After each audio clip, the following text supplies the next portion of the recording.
New Relight opticals and computerised I clinic. हमारे यहाँ Sarojini hospital के आई स्पेशलिस्ट डॉक्टर अवेलेबल। अपनी आंखों का मुफ्त मायना करवाइए। जी हाँ, sunglasses 99 onward, any number glasses from 250 onward, contact lenses any colour ₹99 onward. जो हजरात 60 साल की उम्र से ज्यादा है, हज और उम्रा जाना चाहते हैं, उनके लिए बिल्कुल free number glasses, free home delivery और free eye checkup. New Relight optical, Talab Katta, main road, opposite. अस्सलाम वालेकुम नाजरीन, मैं मोहम्मद आजम RH9 न्यूज में आपका खैर मकदम। अम्मा, सिटीजनशिप अमेंडमेंट एक्ट लागू हुआ, इससे कोई मुसलमान हिंदुस्तान मुसलमान का लेन देन नहीं है, याद रखिए। झूठे बातें बोल रहे कांग्रेस पार्टी। जो पाकिस्तान से इधर आया, जो अफगानिस्तान से इधर आया, उधर प्रचारित होके आया, उनको यहाँ का सिटीजनशिप देने के लिए सिटीजनशिप अमेंडमेंट एक्ट है। हिंदुस्तानी मुस्लिम का कोई वास्ता नहीं है उससे। इसके बाद NRC आएगा, NRC को भी हिंदुस्तानी मुस्लिम से कोई वास्ता नहीं है।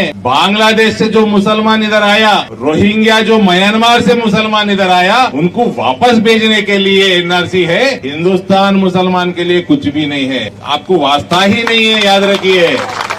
तीसरी बात, आप सबसे ज्यादा खुश होते हैं, सुनिए आप, एक ट्रिपल तलाक निकाल दिए, खुश हुए ना? ट्रिपल तलाक दिए तो निकाल दिए तो खुश हुए ना मोदी जी? अभी आपको मोदी जी और खुश करेंगे। कैसे? यूनिफॉर्म सिविल कोड लाके। यूनिफॉर्म सिविल कोड आए तो क्या पता है? एक मियाँ को एक ही बीवी, एक मियाँ को एक ही बीवी, 4 नहीं, 3 नहीं, 2 नहीं। एक मियाँ बाहर गया, दूसरा औरत को नहीं देखना, वापिस आके खुद की औरत को ही देखना है, याद रखिए। इससे भी आपका सेल्फ रेस्पेक्ट बढ़ता। मुसलमान महिलाओं के लिए अच्छी बात है यूनिफॉर्म सिविल कोड को। कोई भारतीय जनता पार्टी मुसलमान के खिलाफ नहीं है। आप 5 लाख का आयुष्मान भारत आप यूटिलाइज कर रहे हैं, आप फ्री राशन आपको भी मिल रहा है, आपको उज्ज्वला का कनेक्शन आपको भी मिल रहा है। देश में 4 करोड़ मकानों में 60 लाख मकान मुसलमानों को दिए हैं नरेंद्र मोदी जी।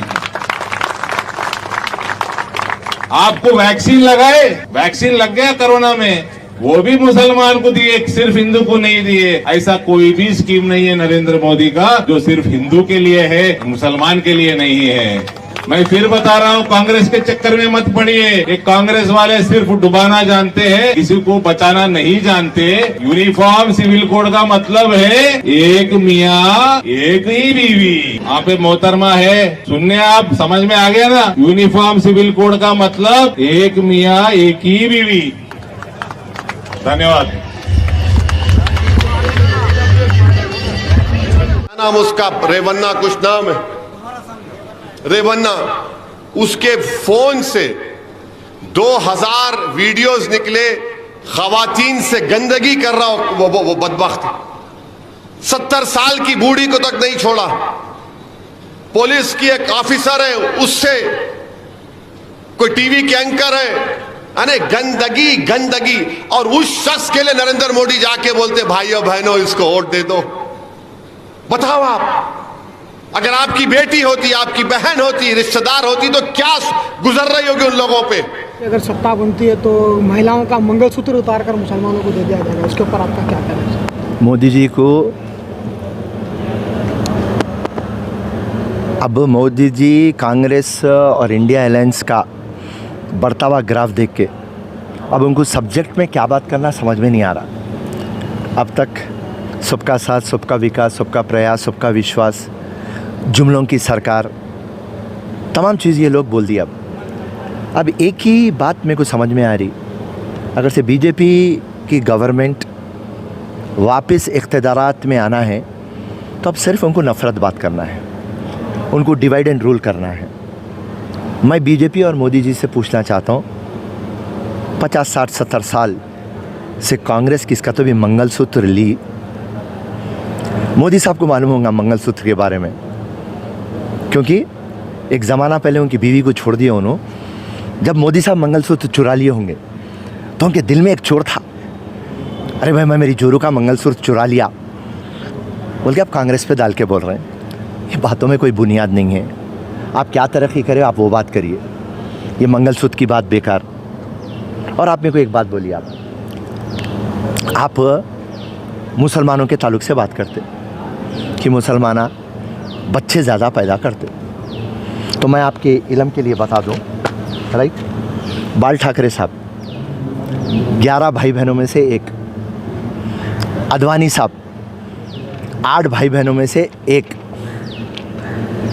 तोगड़िया साहब 9 भाइयों में से एक, योगी साहब 7 भाई बहनों में से एक, एंड सोने पे सुहागा हमारे प्रधानमंत्री 6 बच्चों में से एक।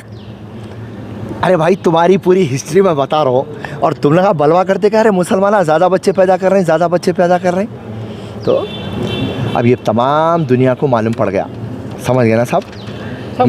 ये सुनिए जो लास्ट 10 साल गुजरे, ये क्या गुजरे समझे ना।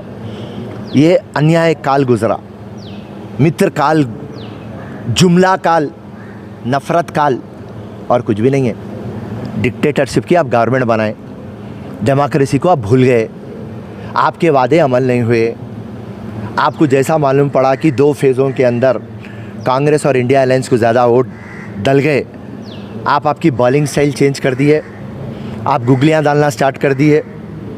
रही बात खाली आप डेवलपमेंट की बात करना बस।